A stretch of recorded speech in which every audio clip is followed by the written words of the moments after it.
Does anybody in that villa actually like each other, except for Nicole and Kieran? Welcome back to Love Island Review Week 2 with Septimus Prime and the Shade Borough. Let's get into it. We start off this week on rocky ground as Mimi, who evaded exit from the villa last week, headed to greener pastures on a date with Omar.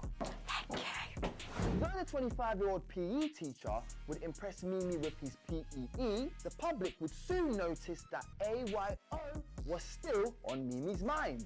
As tension grew between Uma and Mimi over Io, especially after a game of dares, the producers' mind games would see Omar and Mimi have the chance to either couple up or steal another person from another couple. And bun for bun, Crouching Tiger Mimi Dragon would strike first and steal back Io, as Uma would also be hijacked by Omar. Still. Mimi would later receive what the public have described as the "you have a kiss" of confusion on the terrace, and left the public with one question: is it sparks or stupidity? As the week drew to a close, Uma removed herself from the situation and chose to focus on Omar.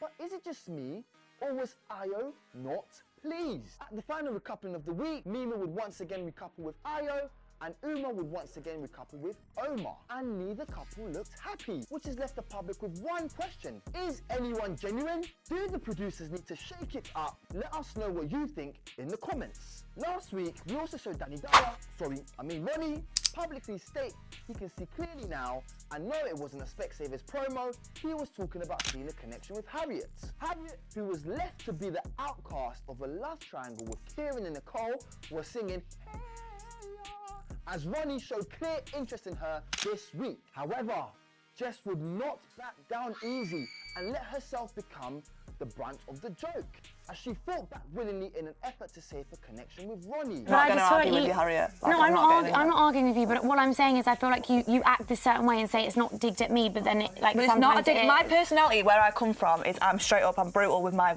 Ronnie, on the other hand, wasn't playing hard to get with Harriet, as he boldly told her that even though he was in bed with Jess, he couldn't stop thinking about Harriet.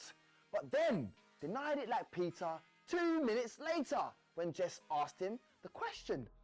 Are you actually taking the What?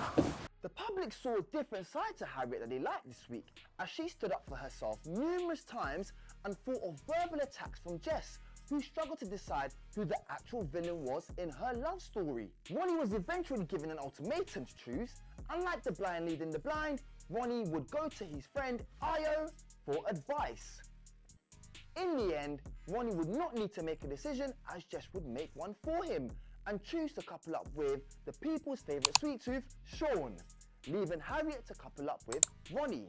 But is Jess just using the nation's sweet boy Sean to score with Ronnie again? Or will she actually give him a chance? And will Harriet soon be playing the role of Jess in a future love triangle with Ronnie? Let us know what you think in the comments. Samantha and Joey started off their week in good fashion, as they enjoyed their first date away together. But you should know, trouble is never far away from paradise.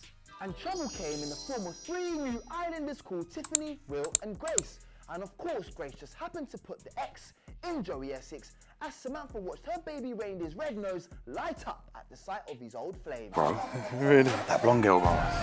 So how do you know Joey then? And Joey did not hold back, as he made it clear to both Tiffany and Grace that he wanted to get to know both of them. And oh yeah, Samantha too. In the most shocking scene of the week, when Joey was dared to have a 3-way kiss with 2 islanders of the opposite sex, Samantha did not receive an email sent from iPhone LOL, and had to watch on as Joey got busy with Tiffany and Grace. Is this the escape plan that Joey has been waiting for? And will Samantha stand down or fight her ground next week? This week, we've also seen Nicole and Kieran continue to go from strength to strength as they enjoyed their first official date together in the villa. To mark their loyalty to one another, they've even closed themselves off from getting to know any other people. But is that a risk too soon? Or is that a risk that could see them go all the way to being crowned winners of Love Island? Sadly, this week, we said goodbye to Patsy and Manveer, who were chosen by their fellow islanders to leave the villa this week. Do you think they were given a fair chance? Or did their fellow islanders play it safe to benefit their own game. Until then, residents, I'm Septimus Prime, and this is Love Island Reviews with the Shade Borough.